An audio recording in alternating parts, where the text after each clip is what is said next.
క్రీస్తునందు ప్రియమైన సహోదరి సహోదరులకు యేసుక్రీస్తు నామములో శుభములు. దేవుని యొక్క మహిమ మీ మీద ప్రకాశించునుగాక.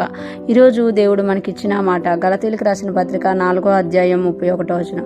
కాగా సహోదరులారా, మనము స్వతంత్రరాలి కుమారులమే గాని దాసీ కుమారులము కాము. ఈ మాటలు మనం గలతీయులకు రాసిన పత్రికలో చూసినాము.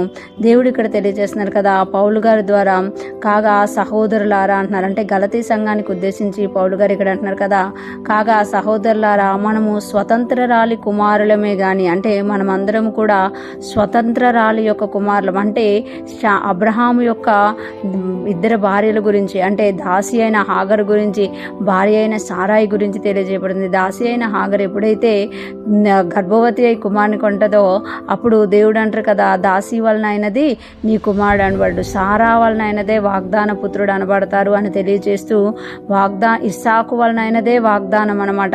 ఇక్కడ మనం చూసుకున్నాం కదా, అదే మాటని పౌలు గారు ఇక్కడ తెలియజేస్తూ మనము స్వతంత్రరాలి కుమారులమే గాని, అంటే మనము వాగ్దాన పుత్రులము, ఇస్సాకులో నుండి వచ్చిన వారము, అబ్రహాం సారాలకు జన్మించిన ఇస్సాకు వలన అయినదే నీ సంతానం అనబడును అని దేవుడు అబ్రహాంతో చెప్పినట్టు మనము కూడా యేసుక్రీస్తుతో జన్మించినప్పుడు అబ్రహాము పిల్లలుగా మనము లెక్కింపబడతామన్నమాట. ఎందుకు అనంటే అబ్రహామును దేవుడు విశ్వాసులకు తండ్రిగా ఉంచినట్టు మనము చూడగలమట. అందుకే ఇక్కడ చెప్తున్నారు కదా, సహోదరులారా, మనము స్వతంత్రాలు కుమారులమే గాని దాసీ కుమారులము కాము. అంటే మనము దాసత్వంలో పుట్టిన వారం కాదు. మనము యేసుక్రీస్తుని సొంత రక్షకుడిగా అంగీకరించిన తరువాత మన మీద ఏది కూడా అధికారం చెల్లించడానికి లేదు, మనల్ని దాసులుగా చేయడానికి లేదు. మనము దాసీ కుమారులము కాము, అంటే హాగరు కుమారులము కాము. మనం ఇష్మాయిలు సంతతి కాదు, మనం యేసుక్రీస్తు వలన అబ్రహాము సంతానమై ఉన్నాము అని ఇక్కడ దేవుడు మనకి తెలియజేస్తున్నాం. అంటే దేవుడు మనల్ని ఎలాగ చూస్తున్నారు అనేది ఇక్కడ పౌలు గారు గలతీ సంఘానికి తెలియజేస్తూ మనల్ని కూడా హెచ్చరిస్తున్నారు. మనం ఏదైనా దాస్యం కిందకి వెళ్ళిపోతున్నామా దానిలో నుండి బయటికి రావాలి. ఎందుకంటే మనము దాసీ పిల్లలము కాదు, స్వతంత్రరాలి కుమారులము.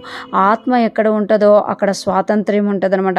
ఈరోజు ఫ్రెష్మన్న వింటున్న ప్రతి ఒక్కరూ జ్ఞాపకం చేసుకోవాలి, యేసుక్రీస్తు ద్వారా రక్షణ పొందుకున్న మనము ఆత్మలో స్వాతంత్ర్యాన్ని అనుభవిస్తామట. ఎప్పుడైతే మనం ఆత్మలో స్వాతంత్ర్యాన్ని అనుభవిస్తున్నామో ఆ ఆత్మ ఇచ్చిన స్వాతంత్ర్యమును అనుసరిస్తూ మనము దేవుణ్ణి స్తుతిస్తూ ముందుకెళ్లే వారంగా ఉండాలి. కానీ ఈ లోక సంబంధమైన వాటిలో కానీ మనుషులకు కానీ మనం దాసులముగా మారకూడదు. మనం ఎప్పుడూ కూడా పరిశుద్ధాత్ముని యొక్క అధికారము క్రింద నడుస్తూ ఆయన చెప్పినట్టు చేస్తూ ముందుకెళ్లే వారముగా ఉందుముగాక.